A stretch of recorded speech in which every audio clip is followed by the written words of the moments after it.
Buenos días, bienvenidos a las entrevistas en Religión Digital. Hoy nos acompaña Pedro Huerta, que es el secretario general de Escuelas Católicas. Pedro, ¿cómo estás? Bien, muy bien. Aquí encantado de estar con vosotros una vez más. Me alegro de saber de ti. Queremos robarte muy poco tiempo, la situación, la actualidad lo requiere. El jueves se aprobó en el Congreso de los Diputados la LOMLOE, la reforma de la ley educativa, la más conocida como Ley CELA. Quería que me comentaras, ¿qué sentiste el jueves? Aunque era una aprobación casi anunciada, pero ¿qué sentiste cuando viste el espectáculo que se dio en el Congreso y después la aprobación raspada, pero aprobación de la ley en el Congreso? Pues mira, en principio todavía estamos, o sea, no es una aprobación definitiva, Ujú. estamos todavía esperando que, bueno, pues el trámite continúe y que dentro de ese trámite aún se haya espacio para tener en cuenta nuestras peticiones y sobre todo las peticiones de diálogo.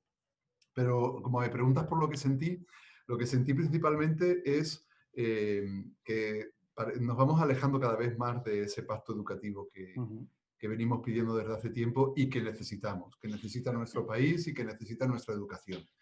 Y diríamos el espectáculo, ¿no? Como por usar las palabras que tú has dicho, Ujú. que el Parlamento ofreció ese día, la división, además política, y la división social que esta tramitación de esta ley está produciendo, pues parecen alejar cada vez más el buenismo con el que se nos quiere vender la ley, que no dudo de esa buena intención de arreglar la educación, pero que nos aleja, insisto, a pasos cada vez más agigantados de la necesidad de un pacto político. Y cada vez incluso, cuanto más nos las alejamos, más convencidos parecemos estar en el global de la sociedad de la necesidad de ese pacto.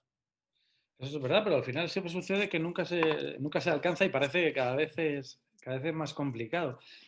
A la hora de explicar la ley, ¿por qué las interpretaciones son tan distintas? ¿Por qué desde el gobierno se dice que no es verdad que la concertada vaya a ser atacada, que no es verdad que la educación especial va a desaparecer, que vino a decir el otro día en la entrevista con El País la ministra que estabais mal informados y que encima, bueno, que después había... Luego hablaremos de las manifestaciones en la calle, pero ¿por qué esas interpretaciones tan diferentes? ¿Tan difícil sería de saber qué dice la ley CELA? Sí, mira, la cuestión es que la ley, en los artículos especialmente más complejos, ¿no? Ujú. Que más afectan al modelo educativo que se quiere, pues son especialmente ambiguos y generan interpretaciones muy dispares y muy distintas. Y precisamente ahí es donde nosotros estamos intentando llamar la atención desde el principio, para que la redacción de esos artículos no sea una redacción ambigua y una redacción que genere diversas interpretaciones. Y nos lo está demostrando la experiencia, nos lo está Ujú. demostrando lo que está ocurriendo. Es decir, lo que ocurre es que un mismo texto, un mismo artículo, genera interpretaciones diversas según quien lo lea, pero interpretaciones incluso que vienen hasta de quien podría, en teoría, estar más de acuerdo con la ley. Y precisamente por eso consideramos que los artículos que son más delicados necesitan una reforma y una mejora de esa redacción.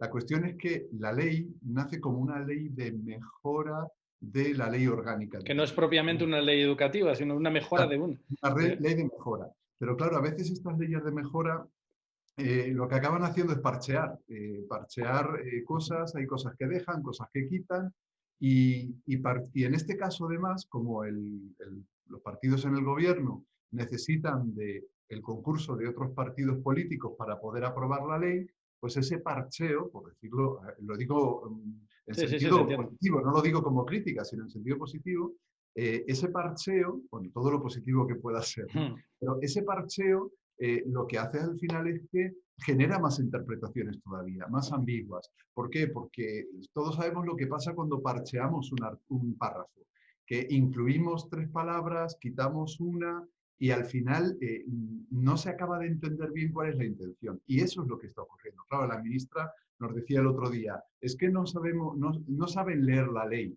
Bueno, pero es que es una ley difícil de leer en ese Ujú. sentido, porque es una ley que ella insiste, ella y otras personas, ¿no?, del Ministerio y del Partido Socialista insisten en que no es una ley que vaya contra la concertada, pero sí que genera una incertidumbre, en concreto la educación concertada.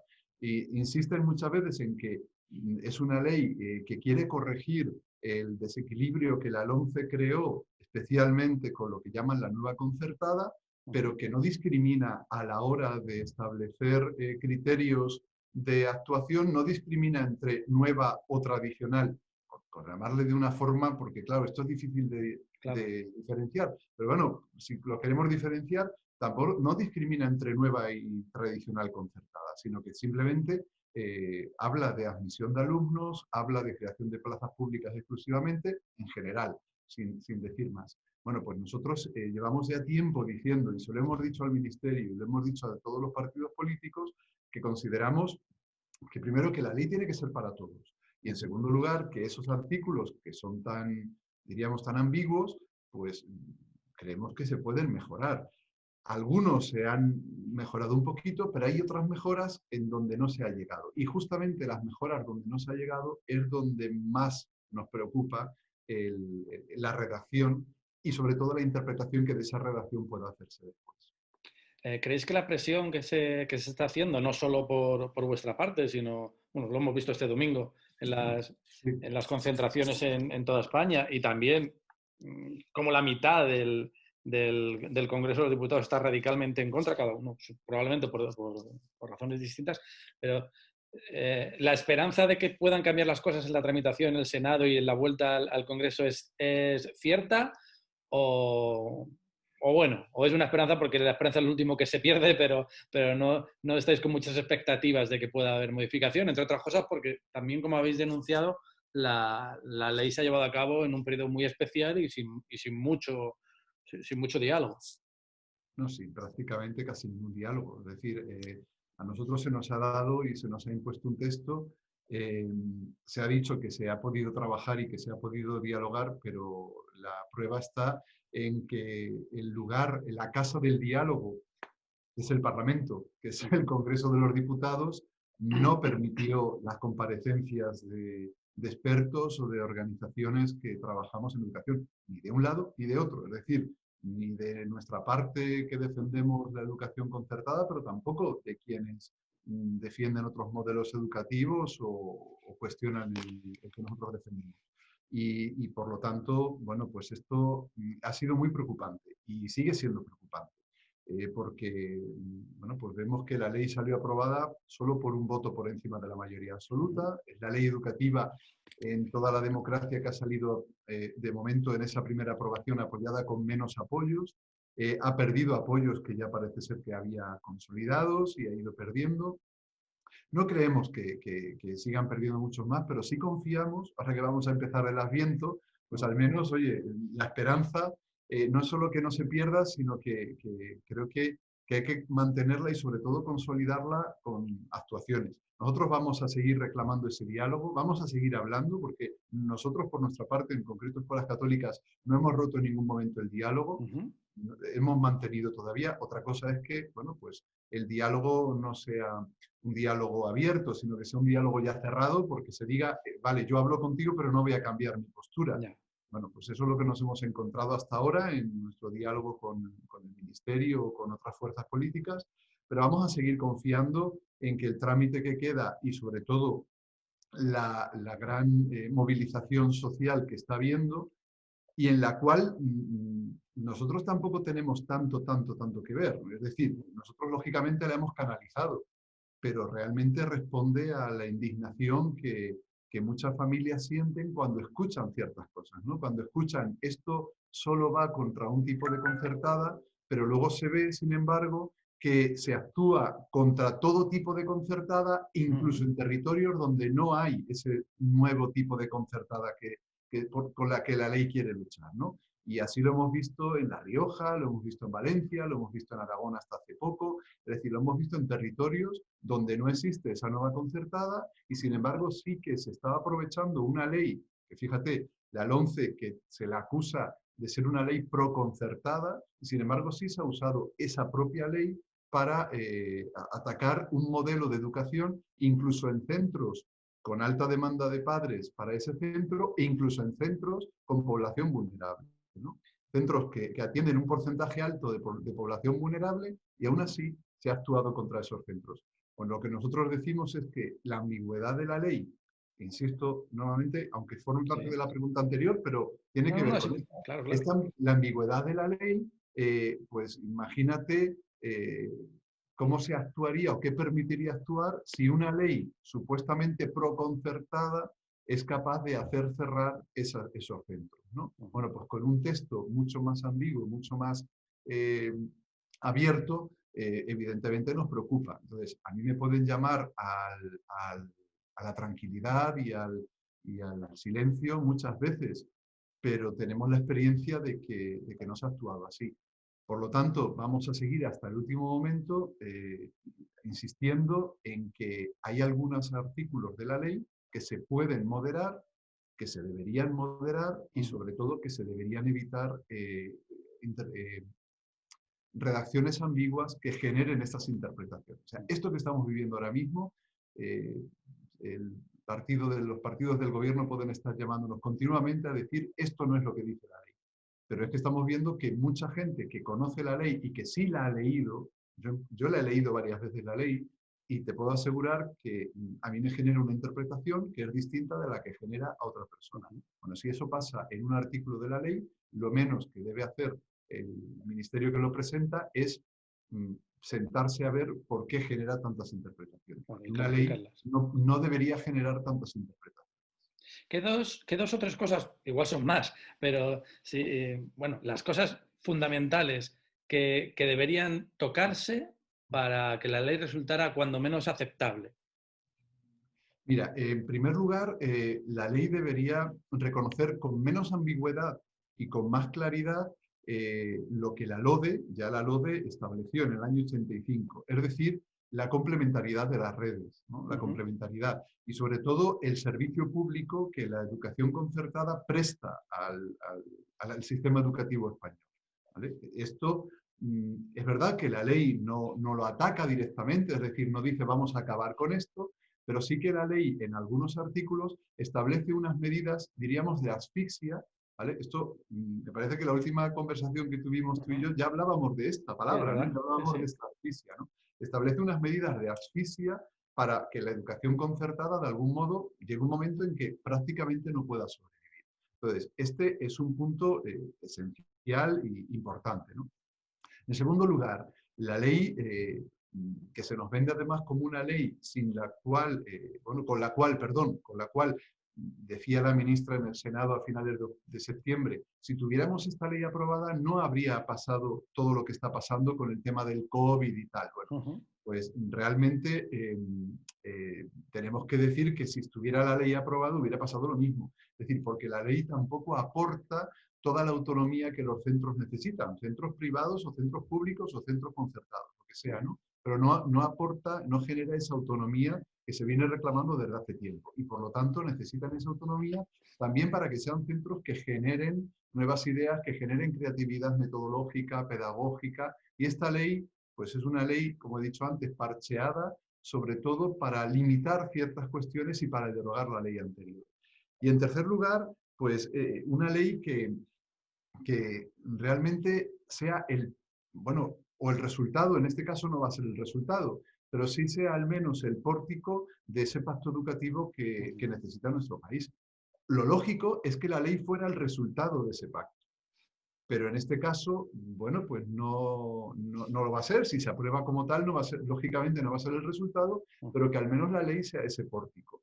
La cuestión es que la ley está hecha de tal manera, incluso cuando se ha presentado como una ley de largo recorrido, de muchos años, por lo tanto, una ley que aleja de nuevo ese pacto. Entonces, si alejamos de nuevo la posibilidad de un pacto educativo a 8 o 10 años más, pues lógicamente estamos alejando la posibilidad de la formación de las futuras generaciones de nuestro país. ¿Por qué en España es tan complicado alcanzar un pacto? ¿Por qué llevamos tantas leyes aprobadas y cuando llega el gobierno de otro signo, derogadas? ¿Y por qué la educación se ha convertido en un arma de conflicto y Pues, de pelea? pues sí, pues porque en el fondo porque tenemos una clase política que es incapaz despolitizar la educación, ¿no? De convertir la educación, ahora que es una expresión que se usa mucho, en un servicio esencial, ¿no? Convertir la educación en un servicio esencial y un servicio de futuro para nuestro país, ¿no? Y sobre todo porque la educación en nuestro país y en cualquier otro país, pues la educación todos sabemos que es un instrumento de control, diríamos, o de ideologización muy sencillo de usar y con muy pocos recursos se puede alcanzar grandes objetivos, ¿no? Y bueno, yo no digo que este sea el objetivo prioritario de nuestros gobiernos, de este y de los anteriores, pero sí que se han dejado llevar por esto, pues para imponer ideas propias, ideas partidistas en las leyes educativas. Y las leyes educativas han caído siempre en un revanchismo. Es decir, yo apruebo esta ley para derogar la anterior. Hace unos días lo escuchábamos de Pablo Casado, Sí. que decía, cuando yo gobierne, mi primer compromiso va a ser derogar la LOMLOE. Bueno, pues estamos en las mismas entonces. Entonces, aquí no vamos a llegar nunca a nada, porque si yo establezco ya desde hoy mis compromisos futuros, estoy cerrando las vías a ese pacto. Pero esto mismo lo estableció ya el Partido Socialista cuando se aprobó la LOMCE, es decir, cerró ya también las vías a ese pacto. Y en estos pactos educativos ha habido varios intentos en los últimos años, ha habido varios intentos de renovar. El único pacto educativo al que hemos sido capaces de llegar en nuestro país en los últimos años, que fue el de la Constitución, el artículo 27 de la Constitución, es el único pacto educativo en el que llegamos a ciertos consensos, pero todos los intentos que ha habido de renovarlos pues se han acabado levantándose una parte u otra de la mesa. En el momento en el que en esa mesa se sientan solo y exclusivamente políticos, y en el momento en el que en esa mesa, además de los políticos, se sientan las ideologías y se sientan las políticas, pues entonces, lógicamente, el pacto tiene muy pocas esperanzas de salir adelante. El pacto educativo hay que establecerlo sobre todo con la comunidad educativa y hay que establecerlo teniendo en cuenta a toda la comunidad educativa, a los padres, a los profesores, a las organizaciones, a todos los que formamos parte de este sistema y a todos los que queremos contribuir al servicio público de la educación. Y ahí la Iglesia, en este caso, a través de sus escuelas y de sus centros educativos, pues sigue estando al servicio de la educación, ¿no? De la educación como servicio público, ¿eh? Y entonces esto, pues, en algunos gobiernos se ha reconocido, en otros no se ha reconocido, incluso pretendiendo darnos más privilegios, no se ha hecho ningún favor, porque ese es uno de los grandes errores de la LOMCE, ¿no? Que pretendiendo dar más privilegios o intentando volcar la balanza hacia un lado, pues estamos comprobando que no se benefició precisamente a la concertada de base, ¿no? A la concertada que está trabajando también con los vulnerables, con los más sencillos, en lugares donde la misión de esas congregaciones, de esas fundaciones de iglesia, pues es una misión de evangelio y no se les ha beneficiado nada, se ha beneficiado solo a un sector de la concertada que ahora pues también nos está haciendo daño a todos. Entonces, mientras no se tenga una voluntad de sentar a todos en este espacio, en esa misma mesa, y con esos objetivos que no sean políticos, sino que sean sociales, perdón, pues entonces el pacto se va a alejar cada vez más. Pues Pedro, muchísimas gracias y muy buena suerte. Seguiremos al tanto. Gracias. ¿De acuerdo? Muchísimas gracias. Y a ustedes pues les esperamos en nuevas ediciones de las entrevistas en Religión Digital. Muy buenos días.